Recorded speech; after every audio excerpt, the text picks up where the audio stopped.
একবিংশ শতাব্দীর প্রারম্ভে যে দেশটির দ্রুতগতির রেল যোগাযোগের আধুনিক অবকাঠামো বলতে গেলে বিন্দুমাত্র ছিল না, মাত্র ১.৫ দশকের ব্যবধানে সেই চীন পৃথিবীর অন্যতম বৃহৎ ও উন্নততম উচ্চগতির রেল নেটওয়ার্ক গড়ে তুলে এক অভূতপূর্ব রেকর্ড সৃষ্টি করেছে।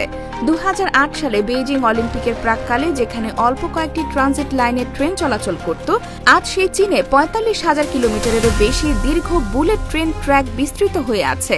সমগ্র বিশ্বের মোট উচ্চগতির রেল লাইনের প্রায় ২/৩ এখন এককভাবে চীনের ভৌগোলিক সীমানায় অবস্থান করছে। সুবিশাল এই অবকাঠামোগত পরিবর্তন বিশাল দেশটির প্রতিটি অঞ্চলের ভৌগোলিক দূরত্বকে মানুষের নাগালের মধ্যে নিয়ে এসেছে। ঘণ্টায় ৩৫০ কিলোমিটার গতিতে ছুটে চলা অত্যাধুনিক ফুক্সিং এবং হেজি সিরিজের বুলেট ট্রেনগুলো দেশটির অর্থনৈতিক শক্তি ও প্রকৌশলগত উৎকর্ষের প্রধান প্রতীকে পরিণত হয়েছে। পাহাড়, খরস্রোতা নদী ও দুর্গম ভূপ্রকৃতির বাধা অতিক্রম করে এত সংক্ষিপ্ত সময়ে এই অভাবনীয় নেটওয়ার্ক গড়ে তোলার পথটি অত্যন্ত চ্যালেঞ্জিং ছিল। বিশেষ করে দক্ষিণ পশ্চিম চীনের গুইঝৌ ও ইউনান প্রদেশের কঠিন কাস্ট পর্বতমালার বুক চিরে হাজার হাজার কিলোমিটার দীর্ঘ জটিল সুড়ঙ্গ পথ নির্মাণ করতে হয়েছে।